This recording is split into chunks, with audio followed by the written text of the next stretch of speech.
Yeah, it was fascinating because like I'll go on the tangent now just to contrast it between the other stories that I like, because when we're collecting images, I said, oh well, I have to put something in that isn't from the same era.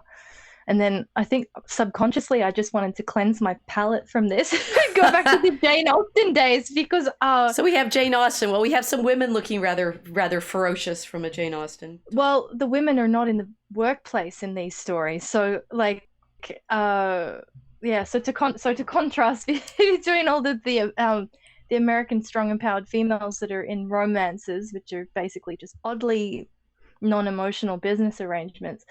Um Austen was writing about uh the complexity of women having to navigate becoming wives and mothers and getting paired off with men even though they weren't emancipated at the time. I think that's far more fascinating because these were girls which were still very much traditional. They were at home with their parents. Like in Pride and Prejudice, the Bennett sisters are all home, so much so that they've been homeschooled. They're home educated. They've never left the supervision of their parents before, and they still go through all of these tribulations with the various men that come in and out of the orbit of the family circle, and having to have interactions with them. So I don't know. The women in those stories were very feminine, even if they're the liberated characters, like the main character Elizabeth Bennett. She's supposed to be the most feminist of all of them. Right. Yet I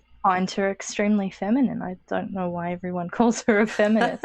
Doris Day was very feminist. It's also completely demented. You were dating a guy who was lying to you the entire time. You're not just like, oh, well, he had a change of heart, I'll marry him. What kind of sociopathy are you overlooking to have a baby with this guy? Are you mad? She's demented. That film should have ended up with Doris Day in an insane asylum. If you're catfished that badly and then you still end up marrying the dude, oh, no. That's enough to want to put an entire population of women on SSRIs. No wonder the West went down. One, the horror of realizing that the 20th century is of a piece, and there isn't necessarily this interlude of domesticity necessarily, because from the beginning to end of the Code period, from 1934 to 1968, you can find movies throughout that period that are all about working women. It's an interesting fiction that it's only in the 60s that women are started being represented in the workplace. It's like that's basically what they'd been represented as for the whole time. So talk about the gaslighting, right? Which then takes me back to well, what's going on in Pride and Prejudice? How much of that is what we've been trained to expect it to be, and what isn't it? I mean, Austen never got married. She wrote all those books and helped, and didn't actually get that much money for any of them. So she wasn't even like supporting herself writing. Lunatic artist. These videos will be great one day. To Austen's credit, that entire film was just an overview of women's options at the time. She wasn't condemning anybody for it either. It was more of an overview of, okay, this is the condition that women are in. Essentially, all of the females in the Bennett family are waiting for men to enter the family circle to then approach them to potentially propose marriage arrangements. And she's going through all of the social consequences of what happens when they have to consider marriage not just as romance but as a social arrangement in order to keep the families cohesive. And then you have property and inheritance issues, and then you've got the biological time pressure where her best friend hits 27 and suddenly everyone's saying, oh, she's got no eggs, you better hurry up and get married because you're 12 months away from being completely untouchable. There's catfishing in that story as well. So she's got Mr. Wickham, who comes into the family, completely misrepresents himself, lies about everybody, lies about himself, starts to court her. She catches feels. Then she finds out he's a horrible person because he ends up ruining her younger sister by running off and eloping with her, and they have to have a shotgun wedding, etc. And then finds out that the rich, awful Mr. Darcy ends up being amazing because he's got the the most noble character of all of them, and fixes up this this horrible elopement, and saves the entire family's reputation from ruin, and makes sure that her and her sisters can get married afterwards, because the family name would have been trashed so badly they would have been untouchable. I like this story. It seems to me that she was writing about the complexity of the social situation, and also saying that it wasn't just about money, it was about character, positive, like, hopefulness that women may actually be in a position one day to make that kind of choice instead of having to marry for survival. Because they still had a business arrangement attitude towards things even then. It wasn't purely romantic. Elizabeth Bennett was unique because she wanted to marry for love. She didn't want to marry for social protection. In my mid 20th century rom-coms, none of the women, none of the women characters need to be married for support, because they've already got their own careers, and never in the ones I watch do they seem to be worrying about having children. I mean, they want a man, but they're not necessarily talking about having. I mean, and Doris Day often gets pregnant at the end of the story, but that isn't the feature of her interest at all. There's a kind of what you're saying about the sort of weird lack of emotional response in a lot of these. Now thinking about it, there's it's not even clear what the emotion is that they're supposed to be going through. Nothing like love. They were looking for monogamy, but they weren't looking for the establishment of families. They don't even, I mean, the characters don't even necessarily seem that worried about lifelong monogamy. I mean, there's not a lot of discussion of, oh, I'll love you forever or something like that. Well, in Pillow Talk, one of the men, Rock Hudson's best friend, he's been married 3 times already, and he's trying to get Doris Day. He wants her to be his 4th wife. Right. And they're making jokes about it. So the number of jokes about adultery and divorce became common in the United States in the 1970s. I mean, thanks Ronald Reagan, first in California and then around the country, so that, for example, my family was affected. But the characters in these movies throughout the 30s, 40s, and 50s are getting divorced all the time. It's almost, sort of matter of fact. Oh, yes, what number wife is this? And there's regular jokes about it. I'm like, how are all these? I mean, they're fictional characters in the movies, but how are all these characters presumed to have been getting divorces? One of the first ones. Yes. Was it reality, or was that a Hollywood propaganda to normalize it? By the end of it, I'm starting to realize. But by the time the 70s came around, my parents had grown up with these movies. My parents were born in 1938. They grew up watching these things when they were in high school.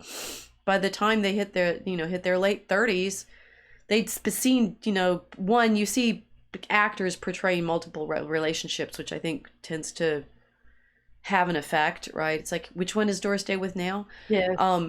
But the stories themselves were constantly about not just, adventures and romance, which is what I thought I was getting, but people who are in multiple relationships as a matter of course of the storytelling. I'm just thinking now of, like, the conservatives, whatever they are, that we talk to a lot, this desire for returning to the trad life. And they'll very often look back to this period as the golden era for American family life. They were all childless.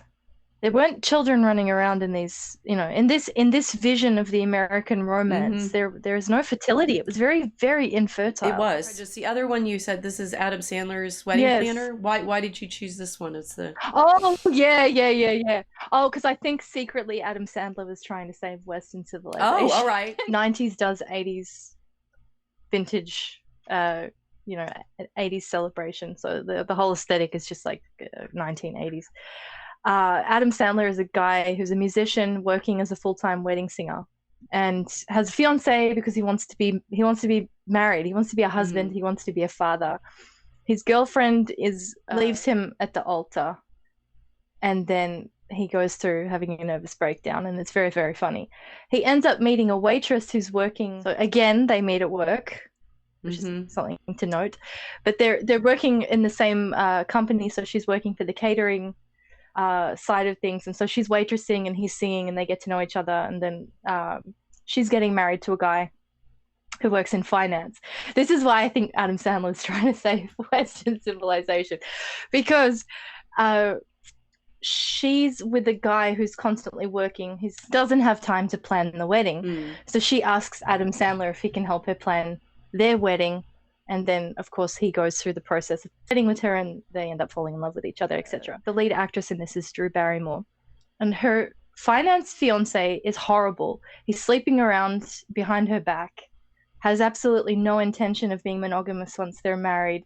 He reveals this to Adam Sandler when they're out having drinks with each other one evening, openly bragging about the fact that he's just marrying her because he trusts her to not be marrying him for his money, which I find really, really interesting aspect of this story. He's not trustworthy. He wants a trustworthy woman. He wants a virtuous woman, even though he's not in turn going to be virtuous with her. So Adam Sandler realizes that this beautiful girl is about to go with this dog who's going to ruin her life. And essentially he's like, oh, I can't let... And talks to her best friend, who tells him that you can't wreck this relationship. She's going to marry him and he's going to provide everything she needs. Women need the provision. They need the status and the security. So, and you can't offer that to her. So just leave her alone, leave her be. So they go this struggle, and he's suddenly going, all right, I'm not going to be a wedding singer anymore. I'm going to go work for a bank. It's a kind of interesting thing because it's like he's involved in culture. He's involved in the celebration of life, the celebration of the creation of family. And then that kind of person versus someone in finance who's not interested in virtue, doesn't want children, so he's not interested in fertility. It's like the sterility of the finance world versus actual culture and actual life. That's what I liked about that story. Actually romantic in the sense of the stories that I thought I would be seeing when I was watching those Code films. There is a lot of emotion, but there's also discussion on like what it means to create a family. The lead character in the Wedding Singer is living still with his brother and his wife. So there's like this extended family experience, and everyone was, sort of saying, oh, you're still living with your brother and blah, blah, blah. But, it's kind of like old Catholic situation where it's like multi-generational households. Everyone's there. He's working, trying to save money to get his own career going. And wants to build the family structure versus this other guy who just wants a good woman that's not going to marry him for his money. And actually romantic. Yeah. I've grown up with more romantic movies by seeing the ones that were being made during maybe it's the 80s. Maybe what I'm actually longing for, because Crocodile Dundee. I like rewatching that. I mean, it's fine that she's a Sheila and everything, and he lies to her about how many times he's taken people out to his hut in the wilderness. But on the other hand, he's like there to defend her and so forth. I mean, the sort of romantic stereotypes seem to fit better with, I don't know, the 80s than the 50s. How is that possible? Was chivalry somehow trying to emerge from from the West in the 80s? This could explain a lot. I mean, it's like Excalibur came out right in 82 or so. I do think this is an interesting sort of problem. And when exactly is the fantasy that we're apparently trying to live according to, when is it created as opposed to when, is it projected onto? So we've got in the 80s, like Back to the Future, right? Projecting on to the 50s, the fantasy of going back and getting your parents together at the prom dance in high school, right? But the things that the people were watching in the 50s are not that. They're not watching about how I'm going to meet my love at the prom night. What happened? Reagan allowed divorce. Divorce started becoming legally normalized instead of Hollywood normal. And all of the 80s kids were hungry for chivalry and traditional courtship. A wildly novel observation, but to recognize that often the fantasies that we're hoping to live by, A, never existed, and B, they're closer to what we have actually ourselves been living than we thought. How's that? We're more romantic than we realized. Well, that's a nice thought.